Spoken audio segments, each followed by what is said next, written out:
Thank you very much for all three for seminars. Wonderful, thank you.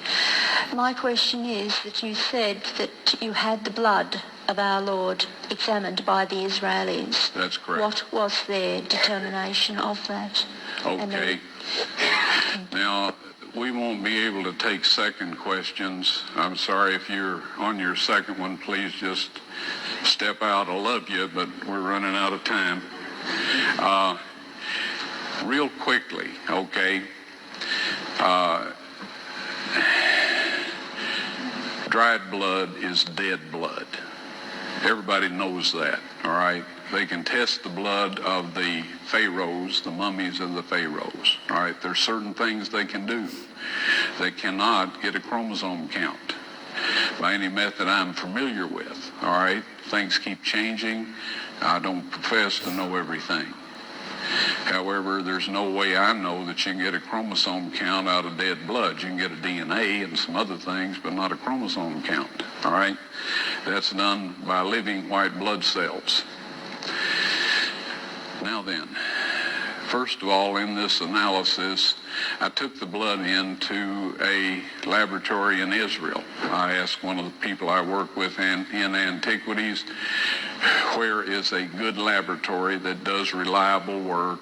And they said, such and such, such and such. I took it.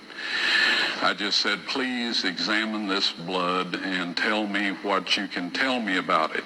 All right? They said, well, look, we're going to reconstitute it. We're going to put it in normal saline and keep it at body temperature for 72 hours with gentle swirling. All right, that's their business. That's great. I said, now I want to be there when you check it out. They said, fine. So I was back. They checked it out. I said, now, they said it's human blood. We can tell that. They did whatever tests they need to do.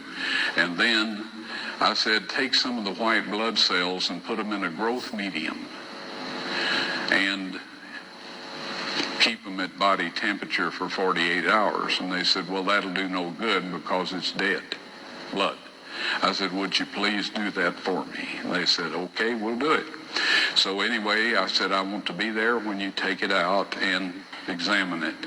So I was back there. They took it out, examined it under a microscope, and the one technician called the other one over there, and then they called the boss over there, and they were talking Hebrew a mile a minute there for a little bit, and they looked at me and they said, Mr. Wyatt, this human blood only has 24 chromosomes in it.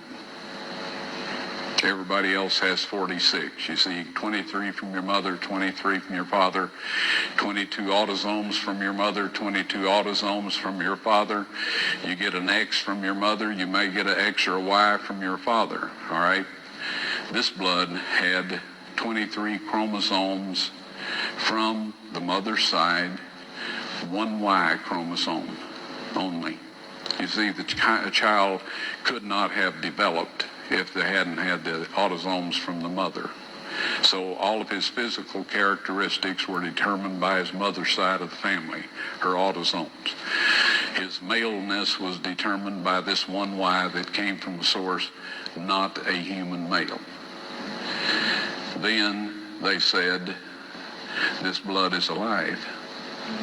And then they said, whose blood is this?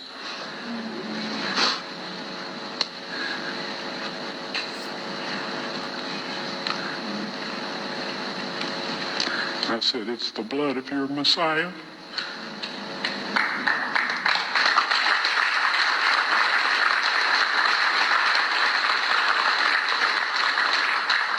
And I assure you, those men's lives have changed. Well,